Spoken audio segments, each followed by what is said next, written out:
Here I have VIVO V20, and today I'm going to show you how to wipe cache from this device. So to do this, firstly you have to turn your device off by holding down power key and tap power off. And after it turns off completely, you have to hold down combination of keys, power key and volume up at the same time for a couple of seconds like this.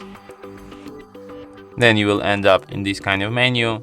Here in this menu you have to use volume keys to navigate and power key to select, and you have to select an option recovery mode. Then you will end up in recovery mode. Then you have to tap clear data and then clear cache, and then confirm it by tapping OK. And after a few seconds, cache will be cleared. Then you're gonna tap return and restart, and your device will be restarted as usual.